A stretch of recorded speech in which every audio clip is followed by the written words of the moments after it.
All right, we're going to begin by looking at what commas are, and we're going to go over the rules for using commas correctly, and finally, we're going to do some practice. We're going to have some practice sentences, and you're going to figure out where to put the commas.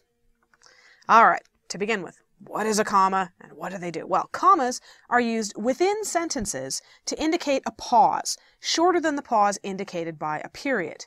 Ideally, a period indicates that you stop and take a new breath if you were reading these sentences aloud. A comma just indicates that you stop for a moment, but you don't take a new breath. You just kind of pause, on you go.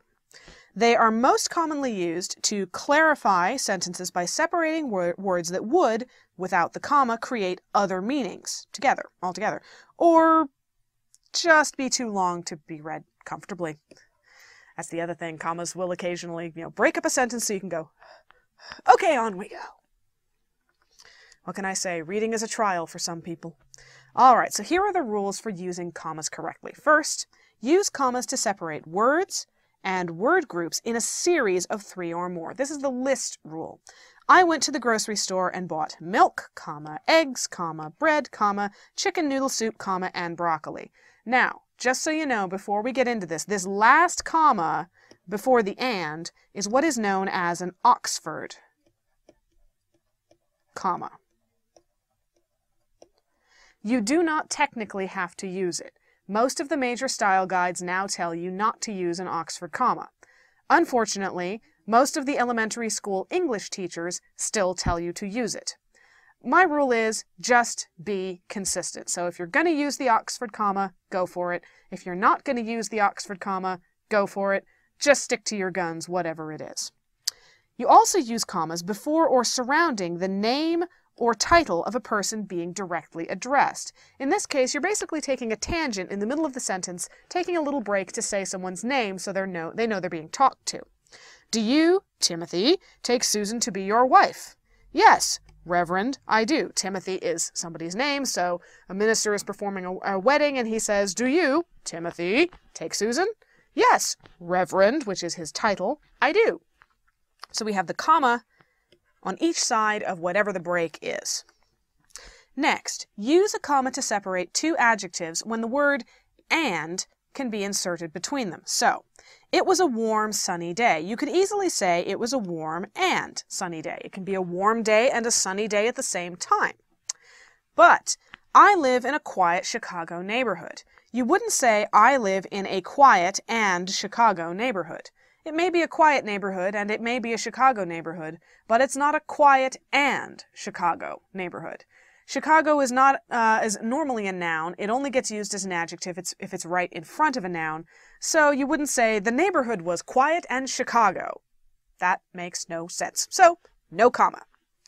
You also use a comma when an ly adjective, one that can be used alone with the noun, is used with other adjectives. Make sure that the ly adjective is not an adverb. Okay, remember adverbs very often end with ly, but there are some adjectives that do. So, for example, Fuzzball is a silly, playful cat. Fuzzball is a silly cat, and he is a playful cat. Silly is an adjective even though it ends in ly, so we have a comma between silly and playful. But I hate reading in dimly lit rooms. Well, dimly in this case is an adverb. It ends in ly, and it's modifying the adjective lit. How was it lit? Dimly lit. Dimly is not modifying rooms. You wouldn't say I hate reading in dimly rooms. It makes no sense. So, it's an adverb, not an adjective, and therefore, no comma. All right, use commas to separate the day of the month from the year and after the year if you then go on with a sentence. If any part of the date is omitted, leave out the comma. So, I met Albert Einstein on December 1st, 1922 in Berlin. We have the complete date, day, month, and year, so we say December 1st, comma, 1922, comma, and we go on with the sentence. But if I'm leaving out something so minor as the day, I say, I met Einstein in December 1922 in Berlin. No commas whatsoever. Next, use a comma between city and state, and after state if the state isn't an acronym. So, I visited Cheyenne, Wyoming last year. Cheyenne gets a comma and Wyoming gets a comma before we go on to last year. But If we're using the postal abbreviation, the acronym WY for Wyoming, then we say, I visited Cheyenne, Wyoming, you still say it Wyoming, last year, and you don't need a comma after the postal acronym. Is English crazy? Yes, it is. Use commas to surround degrees or titles used with names, but not junior, senior, the second, the third, etc. Essentially, in English, we sometimes like to reuse names, particularly if a father names his son after himself, and they have exactly the same name, including middle name, then, somebody becomes so-and-so junior. Or if there's already been a junior, then you have so-and-so the third, so-and-so the fourth, and so on. You don't use commas around those, but you do use it around degrees or titles. So, John Smith, MD, so we're setting off medical doctor, it's his title, knew James Harkness Jr. Well, junior is not a title, it's not a degree, so we just go with James Harkness Jr., no comma. All right, use a comma to set off an expression that interrupts sentence flow. Again, sometimes a pair of commas can be used to indicate a little pause in the sentence. We're going to go off on a side track for a moment and talk about something and then come back. It was, I think, the happiest day of my life. Well, normally the sentence would be, it was the happiest day of my life, but we're taking a little break to say, I think, so we use 2 commas. Next, when starting a sentence with a weak clause, use a comma after it. Don't use a comma when the sentence starts with a strong clause followed by a weak clause. Okay, what's a weak clause and what's a strong clause? Short version, a weak clause is anything that makes the overall sentence weaker or softer or less emphatic in meaning. A strong clause doesn't do that, and it's usually the core of the sentence. So, if you're really worried, I'll call you when my plane lands. Now, if you just say, I'll call you when my plane lands, you're being simple and declarative. But you say, if you're really worried, well, now we're modifying it, we're qualifying it, we're adding a weaker clause. So if we start the sentence with it, we set it off with a comma. If you're really worried, comma, I'll call you when my plane lands. But if we're starting with a stronger bit, I'll call you when my plane lands. If you're really worried, then we don't need the comma. All right. Next, use a comma after phrases of more than 3 words that begin a sentence. If the phrase has 3 words or less than 3 words, the comma is optional. So, to bake the perfect cake, comma, you must have the perfect ingredients. The core of the sentence is you must have the perfect ingredients. We're just adding this little phrase on at the beginning to clarify. So we set it off with a comma because it's more than 3 words. But on July 4th, Americans set off fireworks. Well, on July 4th, that's 3 words. So we can do it with or without the comma. They're both correct. On July 4th, Americans set off fireworks. Same thing.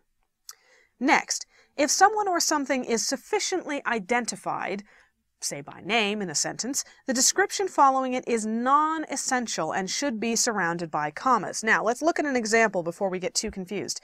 Nathan, who is 6 feet tall, ducks under doorways. Well, we've already said Nathan. Usually identifying someone by name is enough to identify them to your typical reader or listener.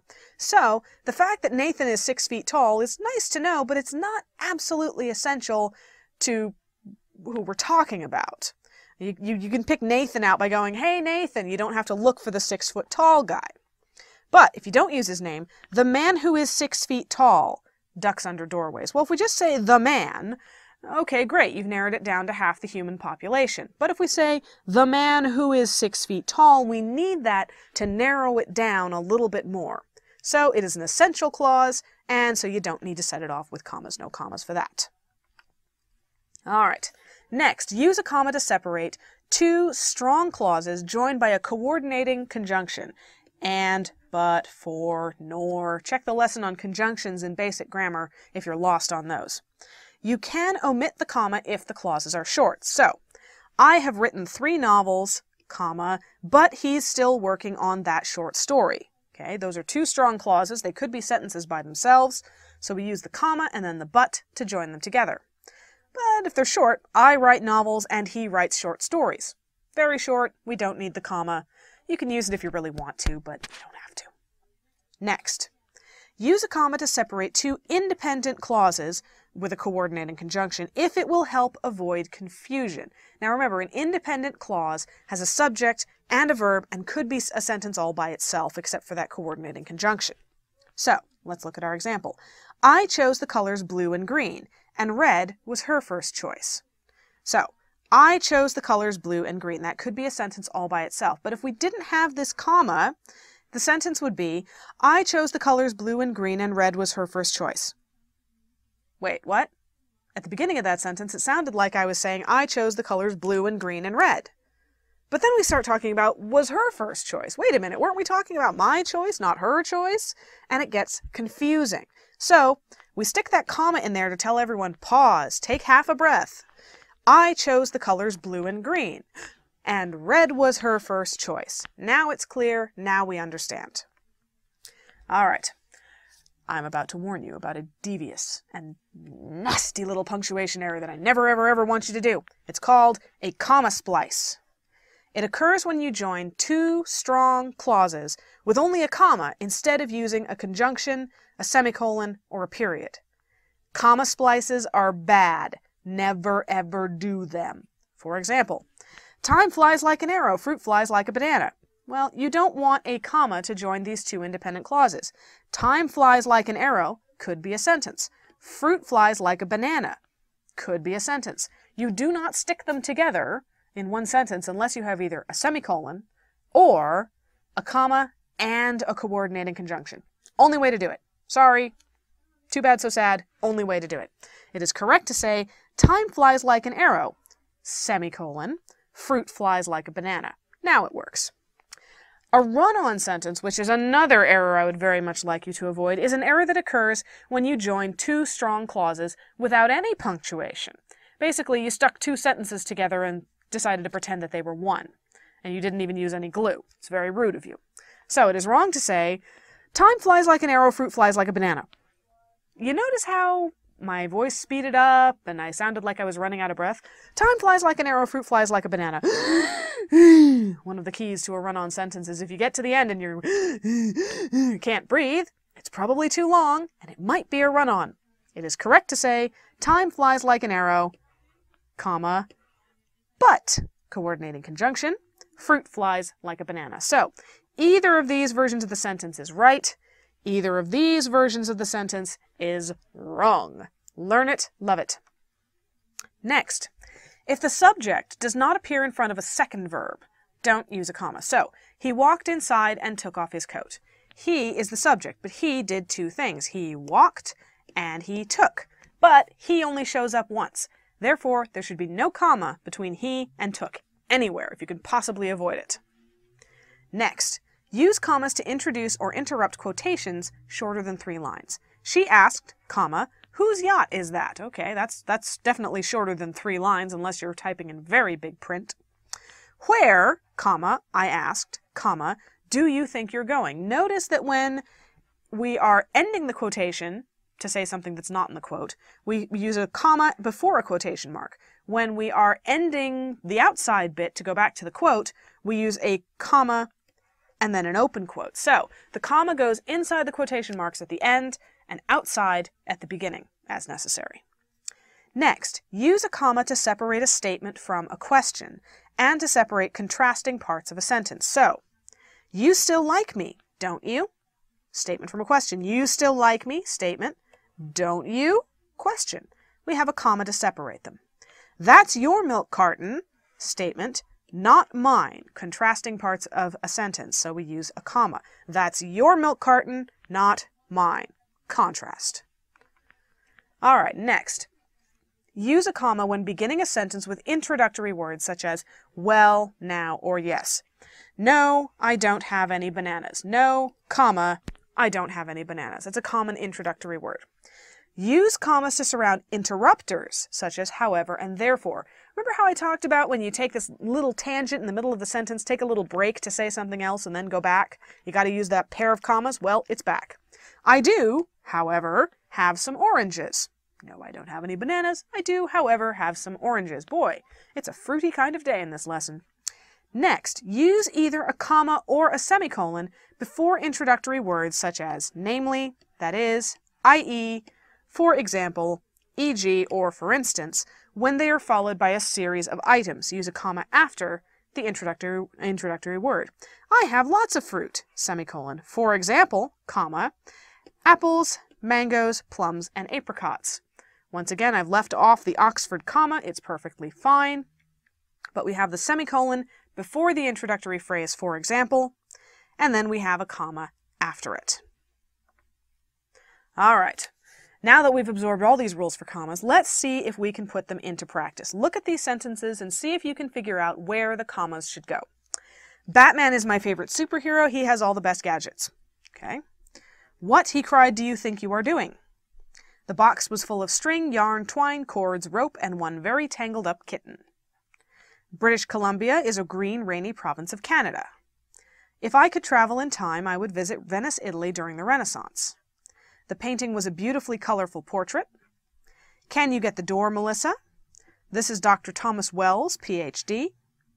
Under the dusty old bed, a mangy old tomcat lurked. And Marine One, which is usually painted green, is the president's helicopter. Take a good look. Pause the video if you need to. Ready? All right. Here is where we find our punctuation. First sentence, Batman is my favorite superhero, semicolon, he has all the best gadgets. Trick question. This one was a run-on sentence. We had two perfectly functional sentences stuck together. Batman is my favorite superhero, and he has all the best gadgets. And if you're going to stick them together and you don't have a coordinating conjunction, such as but, and, nor, then you have to use a semicolon. If you used a comma, it would be a comma splice, and remember, if you use a comma splice, I will hunt you down. Next, what, comma, he cried, comma, do you think you are doing? This is a case where you're taking a little break from the quote to say something else, and then you're going back to it. So you set the break off with commas, one of which goes inside the quotation marks because it's at the end of a quotation, and one of which goes outside because it's at the beginning, because quotation marks are apparently very picky. Next, we have a list of things. The box was full of string, comma, yarn, comma, twine, comma, cords, comma, rope, and we left off the Oxford comma again, which is totally fine, and one very tangled up kitten. Now, if you put a comma after rope, that's also totally fine. You can use the Oxford comma, you can leave the Oxford comma out, it's all good. Next, British Columbia is a green, rainy province of Canada. Now, remember, you put the comma between the adjectives if you could put and. You could say, British Columbia is a green and rainy province of Canada. You would have exactly the same meaning and it would make perfect sense. So, we put the comma in between. Why do we do that, by the way? Because otherwise, you're not sure if they're saying that British Columbia is a province that is both green and rainy, or whether you're saying that British Columbia is a rainy province which happens to be green. What is a rainy province as distinct from an ordinary province? It gets confusing. So we put the comma in there to keep people from getting mixed up. Next, if I could travel in time. That's a weak clause introducing a strong clause, so we set it off with a comma. I would visit Venice, Italy. You separate the city from the state or country, Venice, comma, Italy, during the Renaissance. Next, the painting was a beautifully colorful portrait. Oh, I got you with this one, didn't I? Beautifully is an adverb modifying colorful, which means it doesn't need a comma after it, at least not between it and the adjective.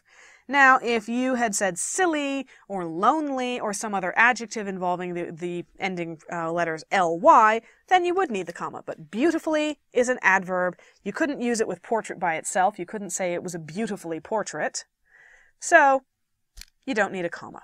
Next, can you get the door, Melissa? Again, you're setting off that name to indicate that someone's being addressed, so we put a comma before Melissa. You could also say, can you, comma, Melissa, comma, get the door? Works just as well that way. This is Dr. Thomas Wells, Ph.D. You put a comma before, and if the sentence had gone on afterwards, after, his title, Ph.D., because that's a degree, an academic title. Under the dusty old bed, a mangy old tomcat lurked. Here we have a phrase of more than 3 words, under the dusty old bed. That's 5 words long, so we definitely need the comma to give someone's eyes a break before we get to the main sentence, a mangy old tomcat lurked. Finally, Marine One, which is usually painted green, is the president's helicopter.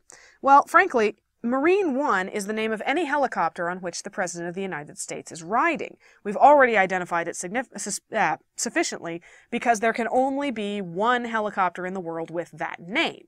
We've already got it narrowed down to one helicopter, so the fact that it's usually painted green doesn't really help us identify it anymore. We've already got it narrowed down. Therefore, this phrase, which is usually painted green, is non-essential information, so we set it off with commas. And that's all for this lesson. Thank you for watching Educator.com.